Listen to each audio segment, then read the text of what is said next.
الحمد لله وكفى وسلام على عباده الذين اصطفى أما بعد فأعوذ بالله من الشيطان الرجيم بسم الله الرحمن الرحيم ما كان محمد أبا أحد من رجالكم ولكن رسول الله وخاتم النبيين.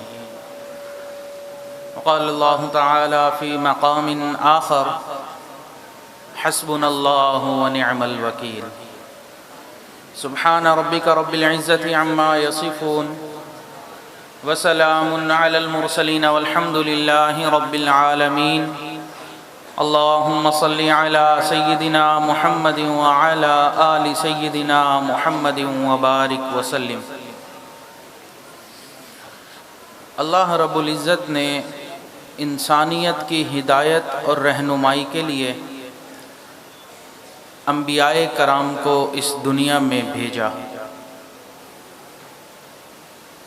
کم و بیش 1,24,000 انبیاء کرام اس دنیا میں تشریف لائے اور سب سے آخر میں حضور نبی کریم حضرت محمد مصطفیٰ احمد مجتبی رحمت دو جہاں خاتم الانبیاء والمرسلین صلی اللہ علیہ وسلم اس دنیا میں تشریف لائے اور اللہ رب العزت نے نبوت کے دروازے کو ہمیشہ کے لیے بند فرما دیا.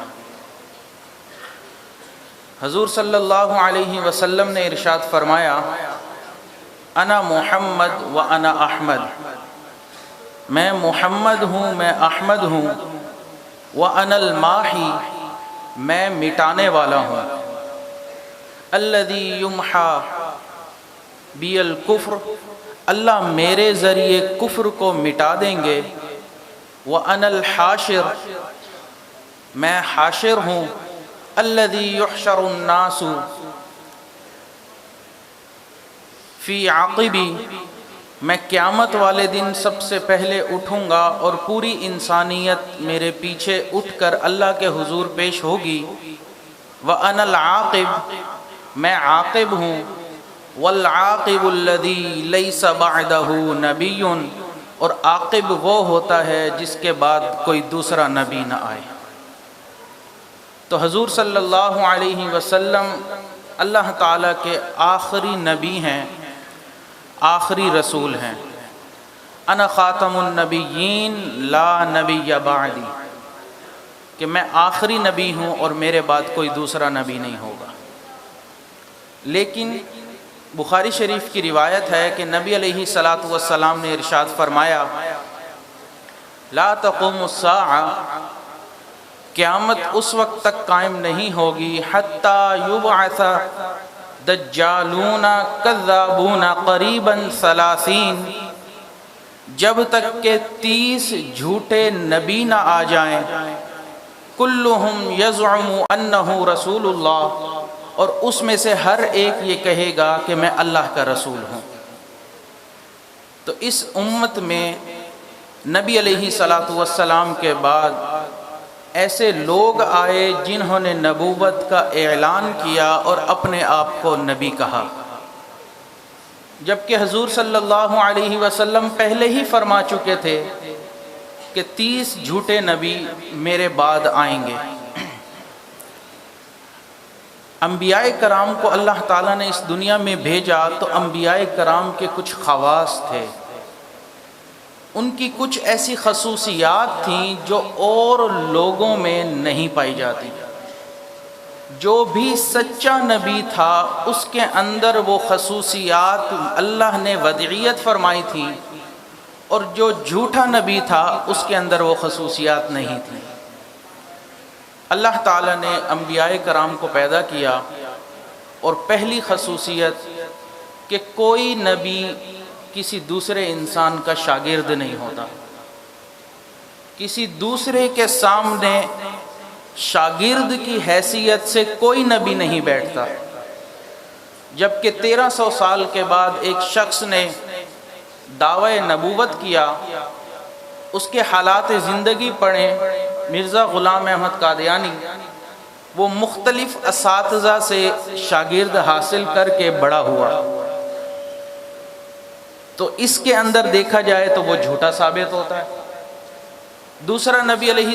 دوسری نبی کی خصوصیت یہ ہوتی ہے کہ انبیاء کرام کی میراث تقسیم نہیں ہوتی ہے، جبکہ قادیانی کی میراث اس کے اپنی اولاد کے اندر تقسیم ہوئی۔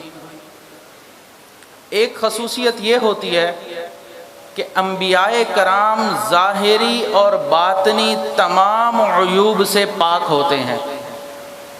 اللہ تعالیٰ ان کو ظاہری جسم بھی ایسا عطا فرماتے ہیں اور باطن بھی اتنا پاکیزہ ہوتا ہے کہ وہ ہر عیب سے پاک ہوتے ہیں، جبکہ مرزا قادیانی آخری عمر میں بھینگا ہو گیا تھا۔ یہ حالت تھی کہ ایک مرتبہ اس کو ایک آدمی ملنے کے لیے آیا، اس نے دروازہ کھٹکھٹایا تو مرزا باہر نکلا، تو اس نے کہا کہ مرزا صاحب آپ نے شلوار الٹی پہنی ہوئی ہے، تو دیکھ کے کہنے لگا الٹی نہیں پہنی ہوئی، میں غلطی سے اپنی بیوی کی پہن کے آ گیا ہوں۔ تو یہ خصوصیت بھی اس کے اندر نہیں تھی، تو اس سے بھی پتہ چلتا ہے کہ وہ جھوٹا نبی تھا۔ اور انبیاء کی ایک خصوصیت یہ ہوتی ہے کہ انبیاء کرام شاعر نہیں ہوتے۔ اللہ تعالیٰ انبیاء کرام کو شاعری کا علم نہیں عطا فرماتے۔ وَمَا عَلَّمْنَاهُ الشِّعْرَ وَمَا يَنبَغِي لَهُ، جبکہ مرزا نے خود اپنی کتاب میں شعر لکھا ہے، کہتا ہے منعم مسیح زمان، منعم کلیم خدا، منعم محمد احمد زمجتبا باشد۔ خود شعر لکھ رہا ہے، تو اس سے بھی ثابت ہوتا ہے کہ وہ سچا نبی نہیں ہے۔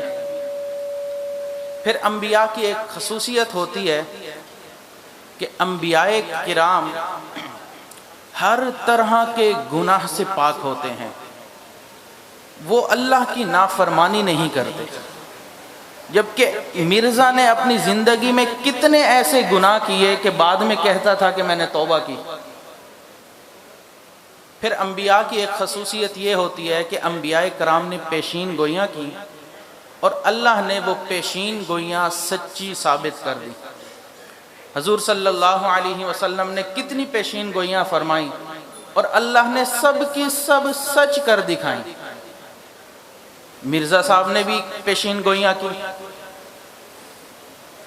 ایک مرتبہ مرزا صاحب لکھتے ہیں کہ میرے اوپر فرشتہ نازل ہوتا ہے اور وہ میرے اوپر وحی بھیجتا ہے، اور اس کا نام ہے ٹیچی ٹیچی۔ انبیاء کرام پہ تو حضرت جبرائیل علیہ السلام نازل ہوتے تھے، اس پر نازل ہوا ٹیچی ٹیچی۔ وَإِنَّ الشَّيَاطِينَ لَيُوحُونَ إِلَىٰ أَوْلِيَائِهِمْ، تو شیاطین وحی کرتے تھے اپنے دوستوں کی طرف۔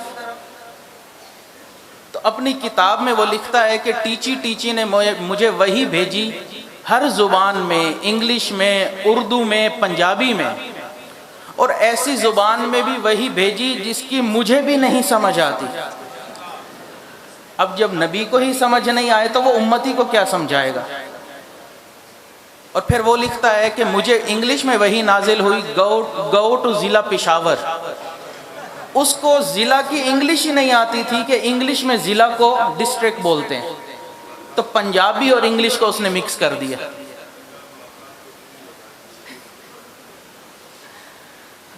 اس نے ایک اور پیشین گوئی کی درس دیتے ہوئے کہ میرے اوپر ٹیچی ٹیچی ایک فرشتہ ہے، وہ وہی لایا کہ ایک بھینسا ہے اور اس کو ہماری مدد کی ضرورت ہے، تو ہم سب جاتے ہیں درس کے بعد اور اس کی مدد کرتے ہیں۔ تو سب لوگوں نے کہا بہت اچھا۔ اب اس نے ایک پورا ڈرامہ بنایا تھا، کچھ لوگوں کو، 2 لوگوں کو کہا تھا کہ تم لوگ ایک بھینسے کو کنویں میں ڈالنا، میں لوگوں کو بتاؤں گا کہ مدد کی ضرورت ہے، تو جب وہاں کنویں پہ پہنچیں گے تو وہ بھینسا کنویں کے اندر ہوگا، تو لوگ بڑے متاثر ہوں گے کہ میں نے جو کہا سچ ہوا۔ لوگوں نے کہا ٹھیک ہے۔ درس کے بعد وہ سب نکلے، جب کنویں پر پہنچے تو کیا دیکھا کہ بھینسا وہیں کنویں کے کنارے کھڑا ہے، بندے اس کو دھکا لگا رہے ہیں، وہ اپنی جگہ سے نہیں ہل رہا۔ تو یہ پیشین گوئی بھی غلط ہو گئی۔ اب اس نے ایک اور پیشین گوئی کی کہ ایک عورت تھی جس پر اس کا دل آ گیا، اور اس نے پیشین گوئی کی کہ یہ محمدی بیگم میری بیوی بنے گی۔ قدرتی بات ہے کہ وہ اس کی بیوی نہ بنی اور نہ ہی اس پر ایمان لائی، مسلمان رہی اور مسلمان ہی اس دنیا سے رخصت ہوئی۔ اب جب اس نے یہ پیشین گوئی کی اور ساری زندگی اس سے نکاح نہ ہو سکا، تو حضرت علامہ ڈاکٹر خالد محمود دامت برکاتہم العالیہ فرماتے ہیں کہ میں نے ایک قادیانی سے پوچھا کہ بھئی آپ کے پیغمبر نے تو یہ پیشین گوئی کی ہے کہ محمدی بیگم سے میرا نکاح ہوگا، تو نکاح تو نہیں ہوا، تو یہ تو جھوٹی پیشین گوئی تھی۔ وہ آگے سے کہنے لگا کہ اصل میں ہمارے پیغمبر کا مطلب یہ تھا کہ جنت میں ان کا نکاح پڑھایا جائے گا۔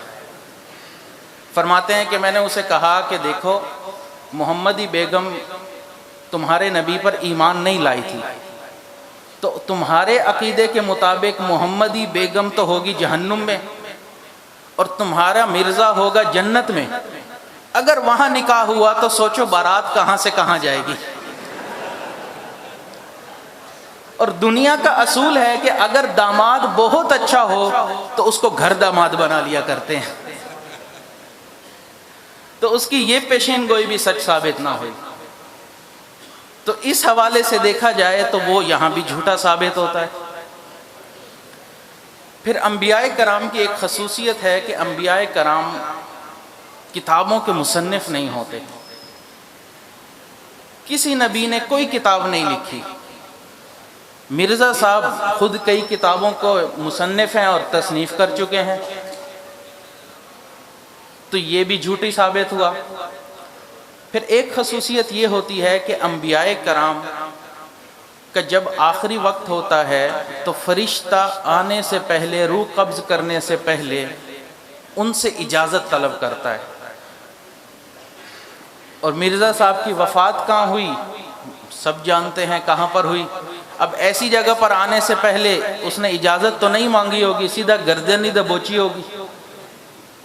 اور پھر انبیاء کی ایک خصوصیت یہ ہوتی ہے کہ وہ جہاں پر وفات پاتے ہیں وہیں پر مدفون ہوتے ہیں، جبکہ مرزا صاحب کی وفات کہیں اور ہوئی اور دفن کہیں اور ہوئے۔ تو اگر ان تمام خصوصیات کو دیکھا جائے تو یہ بات ظاہر ہوتی ہے کہ مرزا قادیانی سچا نبی نہیں تھا۔ اللہ رب العزت نے انبیاء کرام کو بھیجا تو ان کو کچھ معجزات عطا فرمائے۔ حضرت موسیٰ علیہ السلام کے زمانے میں جادوگری بہت عروج پر تھی، تو اللہ تعالیٰ نے ان کو معجزہ عطا فرمایا کہ وہ اژدہا ان کی لاٹھی بن جاتا تھا، وہ لاٹھی پھینکتے تھے وہ اژدہا بن جاتا تھا۔ حضرت عیسیٰ علیہ السلام کے زمانے میں طب اپنے عروج پر تھی، تو اللہ نے ان کو معجزہ عطا فرمایا وَأُبْرِئُ الْأَكْمَحَ وَالْأَبْرَصَ وَأُحْيِي الْمَوْتَى بِإِذْنِ اللَّهِ۔ وہ اپاہج کو، برس والے کو جس کے اوپر ہاتھ رکھتے وہ ٹھیک ہو جاتا، اور مردے کو وہ تھوڑی دیر کے لیے زندہ کر لیتے تھے۔ اور حضور صلی اللہ علیہ وسلم کے زمانے میں شاعری اپنے عروج پر تھی، بڑے بڑے شعراء کرام تھے، ان کو اپنی زبان دانی پر بہت ناز تھا، اپنے آپ کو عرب اور دوسروں کو عجم، گونگا کہا کرتے تھے۔ تو اللہ تعالیٰ نے نبی علیہ السلام کو جو معجزہ عطا فرمایا وہ معجزہ قرآن مجید تھا۔ اللہ تعالیٰ نے قرآن پاک میں ارشاد فرمایا قُلْ لَئِنِ اجْتَمَعَتِ الْإِنسُ وَالْجِنُّ عَلَىٰ أَن يَأْتُوا بِمِثْلِ هَذَا الْقُرْآنِ لَا يَأْتُونَ بِمِثْلِهِ وَلَوْ كَانَ بَعْضُهُمْ لِبَعْضٍ، کہ اگر جن اور انسان سب مل جائیں وہ اس قرآن جیسا کوئی کتاب لکھ لیں اور اس میں سے بعض کے مددگار بھی بن جائیں تو وہ ایسی کتاب نہیں لکھ سکتے۔ کھلا چیلنج ہے۔ تو جب اس سے لوگ قاصر ہو گئے تو اللہ نے ان کو یہ فرمایا فَأْتُوا بِسُورَةٍ، کوئی ایک سورت ہے لکھ کر دکھا دیں۔ لیکن وہ نبی علیہ السلام کے اس معجزے کے سامنے ہار گئے۔ تو جو سچے نبی تھے اللہ نے ان کو وہ معجزے عطا فرمائے جو معجزے ہم آج اپنی آنکھوں سے دیکھ سکتے ہیں۔ ہمارے نبی کریم حضرت محمد صلی اللہ علیہ وسلم آخری نبی ہیں، تو اللہ تعالیٰ نے ان کو بعض ایسے معجزات عطا فرمائے جو قیامت تک جاری اور ساری رہیں گے، اور ہر انسان ان معجزوں کو اپنی آنکھوں سے دیکھ سکے گا۔ اللہ تعالیٰ نے ایک معجزہ عطا فرمایا۔ حاجی لوگ ہر سال یہ چیز دیکھتے ہیں کہ جب وہ کنکریاں مارتے ہیں شیطان کو، تو 13 ذی الحجہ تک اگر ہر حاجی کنکری مارے تو 70 کنکریاں بنتی ہیں۔ تو اگر 50 لاکھ آدمی کنکری مارے تو کنکریوں کا تو پہاڑ بن جانا چاہیے۔ ابھی تو انہوں نے اس طرح بنا دیا کہ کنکریاں نظر نہیں آتی، لیکن کچھ سال قبل کنکریاں سامنے پڑی ہوئی نظر آتی تھیں۔ تو ایک صحابی نے نبی علیہ الصلوۃ والسلام سے پوچھا کہ اے اللہ کے نبی، اتنی کنکریاں لوگ مارتے ہیں جبکہ اتنی تعداد نظر نہیں آتی۔ تو نبی علیہ الصلوۃ والسلام نے فرمایا کہ اللہ تعالیٰ کے ہاں جس کی کنکری قبول ہو جاتی ہے، فرشتے اس کنکری کو اٹھا لیتے ہیں اور باقی کنکریاں سامنے نظر آتی ہیں۔ اب آپ غور کریں، 50 لاکھ آدمی، ہر آدمی 70 کنکری مارے تو کتنا بڑا پہاڑ بننا چاہیے۔ تو یہ نبی علیہ الصلوۃ والسلام کا ایسا معجزہ ہے جو رہتی دنیا تک رہے گا۔ دوسرا معجزہ زمزم۔ اب غور کریں کہ ایک کنواں کسی ایک شہر کا پانی پورا نہیں کر سکتا۔ اگر کسی شہر میں ایک کنواں لگائے تو اتنے لوگ استعمال کرنے والے ہوتے ہیں کہ وہ پانی پورا نہیں کر پاتا، تو کتنے کتنے ٹیوب ویل لگانے پڑتے ہیں۔ جبکہ نبی علیہ الصلوۃ والسلام کا یہ معجزہ ہے۔ نبی علیہ الصلوۃ والسلام نے ایک مرتبہ زمزم کا پانی پیا اور اس میں سے کچھ پانی بچا دیا، اور واپس اس پانی کو زمزم کے کنویں میں ڈالا اور فرمایا کہ اب میرے امتی جو پانی پئیں گے ان کو میرا بچا ہوا پانی پینے کی سعادت نصیب ہو جائے گی۔ تو یہ نبی علیہ الصلوۃ والسلام کی امت کے ساتھ شفقت تھی۔ اب آپ غور کریں کہ زمزم ایک کنواں ہے، ہر سال لاکھوں حاجی وہاں پہ پانی پیتے ہیں زمزم کا۔ کبھی ایک دن ایسا نہیں آیا کہ کہا گیا ہو کہ آج زمزم موجود نہیں ہے، کل آنا۔ تو وہاں لاکھوں حاجی پانی پیتے ہیں، حج اور عمرے کے بعد واپس اپنے ساتھ لے کر بھی آتے ہیں۔ وہاں کے رہائشی بھی زمزم پیتے ہیں، حتیٰ کہ مدینہ طیبہ میں بھی زمزم پہنچایا جاتا ہے۔ تو اتنے لاکھوں کروڑوں لوگ یہ پانی پیتے ہیں ایک ہی کنویں سے، اور یہ ختم نہیں ہوتا۔ تو یہاں پر آ کر سائنس جو ہے وہ فیل ہو جاتی ہے کہ سمجھ میں نہیں آتی کہ ایک کنواں کیسے اتنے لوگوں کو پانی دے رہا ہے۔ یہ نبی علیہ الصلوۃ والسلام کا ایسا معجزہ ہے جو قیامت تک رہے گا۔ پھر آگے 4 معجزات ایسے ہیں جو نبی علیہ الصلوۃ والسلام کے ہر انسان اپنی آنکھ سے دیکھ سکتا ہے۔ پہلا معجزہ قرآن مجید۔ اللہ تعالیٰ نے یہ قرآن حضور نبی کریم صلی اللہ علیہ وسلم کے اوپر نازل فرمایا اور ارشاد فرمایا انا نحن نزلنا الذکر وانا لہ لحافظون۔ یہ قرآن مجید اے محبوب ہم نے آپ کے اوپر نازل فرمایا اور ہم ہی اس کی حفاظت کے ذمہ دار ہیں۔ تو یہ قرآن مجید قیامت تک رہے گا۔ اس کو ختم کرنے کی، مٹانے کی بہت کوششیں کی گئیں۔ کمیونسٹوں نے کوشش کی اپنے زمانے میں، جب کمیونسٹ کا سیلاب آیا، سرخ آندھی آئی، انہوں نے اتنی کوشش کی اور یہ بین لگا دیا کہ جس گھر میں عربی میں لکھا ہوا ایک صفحہ بھی مل گیا ہم پورے گھرانے کو پھانسی پر چڑھا دیں گے۔ گھروں کے اندر پولیس آ جاتی، کہیں کوئی عربی بول رہا ہوتا یا کوئی پڑھ رہا ہوتا، ان کو فوراً ختم کر دیتے۔ اتنی کوشش کی کہ لوگ قرآن سے دور ہو جائیں۔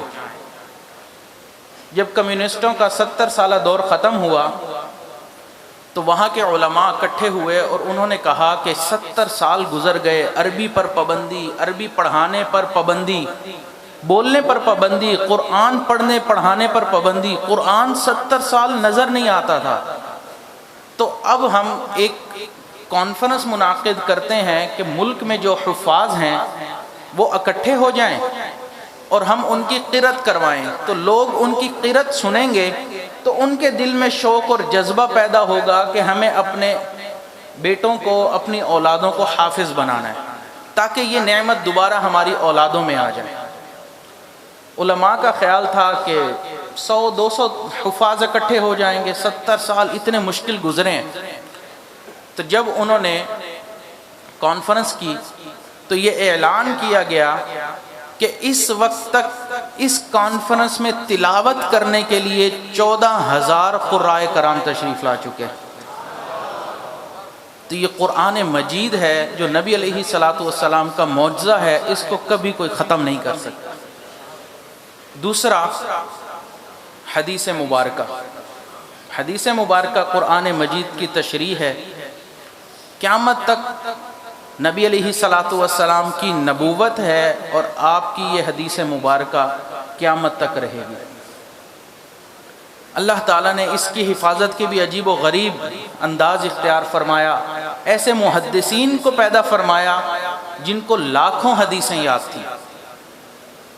امام ابو زرعہ رحمۃ اللہ علیہ ایک محدث گزرے، ان کے پاس ایک شخص آیا، ان کا شاگرد، اور کہنے لگا کہ حضرت میرے ساتھ عجیب معاملہ ہو گیا۔ کیا ہوا؟ معاملہ یہ ہوا کہ حضرت کل رات میں درس سے لیٹ گھر پہنچا تو میری بیوی سے تلخ کلامی ہو گئی۔ تو بیوی نے کہا کہ تم اتنی دیر سے آتے ہو؟ تو میں نے اسے کہا کہ بھئی میرے استاد کا درس ہوتا ہے تو اس لیے دیر ہو جاتی ہے۔ تو بیوی نے کہا کہ نہ تمہیں کچھ آتا ہے نہ تمہارے استاد کو کچھ آتا ہے۔ تو میں نے غصے میں کہہ دیا کہ اچھا، اگر میرے استاد کو 1,00,000 حدیث یاد نہیں تو تجھے 3 طلاق۔ اب حضرت میں مشکل میں پھنس گیا ہوں، اب آپ ہی مجھے فرمائیں کہ میں کیا کروں۔ تو امام ابو زرعہ رحمۃ اللہ علیہ نے فرمایا کہ جاؤ اپنی بیوی کے ساتھ خوشگوار ازدواجی زندگی گزارو، مجھے 1,00,000 حدیث اس طرح یاد ہے کسی بچے کو جیسے سورۃ فاتحہ یاد ہوتی ہے۔ تو یہ حدیث مبارکہ اللہ تعالیٰ نے اس کی حفاظت فرمائی۔ اور تیسرا معجزہ وہ ہیں مدارس۔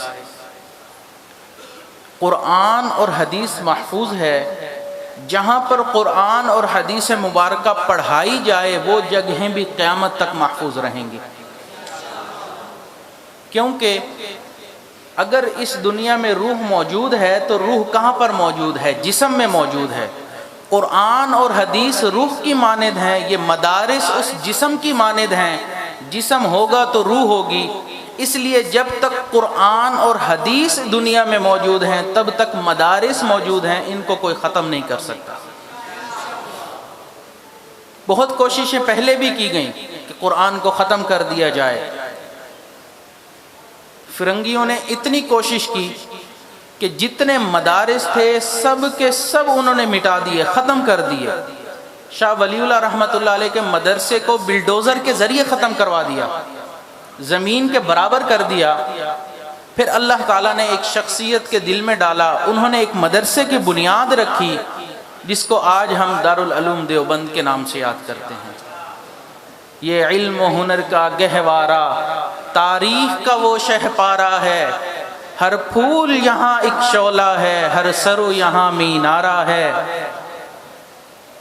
کوثر یہاں دب جاتے ہیں،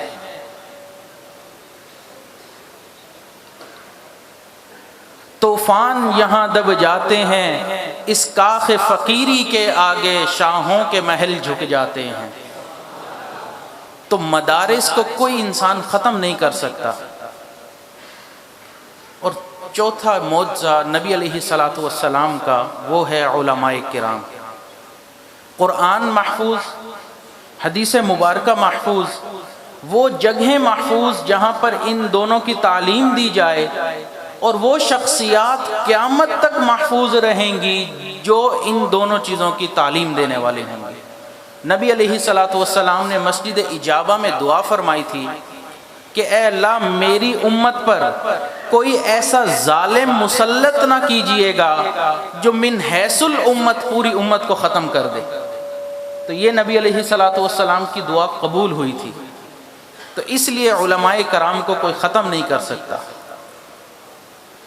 یاد رکھیے گا، حضرت والد صاحب فرماتے ہیں کہ جس دن ہم لوگوں کی کشتی ڈوبے گی، جس دن ہم لوگوں کی کشتی ڈوبے گی، پوری دنیا کا بحری بیڑا بھی ڈوبے گا۔ جس دن علماء کرام دنیا میں نہیں رہیں گے، اللہ پوری دنیا کو ملیاں میٹ فرما دیں گے۔ تو اس لیے علماء کرام قیامت تک رہیں گے۔ پہلے بھی کوششیں ہوئیں، ظلم و ستم ہوا، حالات بہت سخت ہوئے، لیکن علماء کرام استقامت کے ساتھ کھڑے رہے۔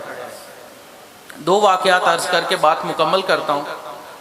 حضرت حسین احمد مدنی رحمۃ اللہ علیہ شیخ الاسلام فرنگی کی عدالت میں پیش ہوئے، تو فرنگی نے کہا کہ آپ ہماری مخالفت کرتے ہیں، آپ اپنے فتوے سے رجوع کر لیں۔ تو انہوں نے فرمایا میں اپنے فتوے سے رجوع نہیں کر سکتا، میں تمہاری مخالفت کروں گا۔ تو وہ کہنے لگے کہ پھر اس کا نتیجہ آپ کو معلوم ہے؟ تو حضرت مدنی رحمت اللہ علیہ نے کندھے کی طرف اشارہ کیا جہاں پر کفن موجود تھا، فرمایا نتیجہ معلوم ہے، کفن اپنے ساتھ لے کر آیا ہوں، تمہارا دیا ہوا کفن لینا بھی جائز نہیں سمجھتا۔ تو یہ ہمارے اکابرین کی استقامت تھی۔ جب فرنگی نے حضرت شیخ الہند رحمۃ اللہ علیہ کو مالٹا میں قید کیا، تو حضرت شیخ الہند رحمۃ اللہ علیہ پر بہت ظلم کیا کرتے تھے، بہت ظلم، اتنے ظلم کی انتہا تھی کہ جب حضرت شیخ الہند رحمۃ اللہ علیہ کی وفات ہوئی تو غسل دینے والے نے دیکھا کہ ان کی کمر پر ایسے نشان ہیں جیسے جسم کو جلایا گیا ہو۔ وہ حیران، گھر والوں سے پوچھا، گھر والوں نے کہا ہمیں معلوم نہیں، حضرت گھر میں بھی کوئی نہ کوئی کپڑا جسم پر لے کر ہی موجود ہوتے تھے، کبھی بغیر کپڑے کے نہیں دیکھا جسم کے اوپر والے حصے پر۔ اب بڑے حیران کہ یہ معاملہ کیا ہے۔ اتنے میں حضرت مدنی رحمت اللہ علیہ پہنچے تو ان سے پوچھا کہ حضرت یہ کیا معاملہ؟ تو انہوں نے فرمایا کہ حضرت نے مجھے منع فرمایا تھا کہ میری زندگی میں اس راز سے پردہ نہ اٹھانا، اب حضرت موجود نہیں تو میں تمہیں یہ راز بتاتا ہوں۔ مالٹا کی جیل میں حضرت پر ظلم و ستم ہوتا تھا، حتیٰ کہ انگارے بچھا کر حضرت کو اس کے اوپر لٹا دیا جاتا تھا، اور یہ کہا جاتا تھا کہ آپ یہ کہیں کہ آپ فرنگی کے خلاف اور دشمن نہیں ہیں، اور حضرت فرماتے تھے میں یہ الفاظ نہیں کہہ سکتا۔ فرماتے ہیں کہ ایک مرتبہ حضرت شیخ الہند رحمۃ اللہ علیہ کو اتنی تکلیف دی کہ حضرت کمرے میں تشریف لائے اپنے جیل میں، تو لیٹا نہ جائے، بیٹھا نہ جائے، تکلیف کی شدت سے بے چینی تھی۔ تو میں نے عرض کی کہ حضرت آپ کوئی ہیلا بنا لیجئے ان فرنگیوں کے سامنے تاکہ آپ کی جان چھوٹ جائے، کوئی ایسی محمل الفاظ کے ساتھ تائید فرما دیں جو تائید بھی نہ ہو اور آپ کی جان بھی چھوٹ جائے۔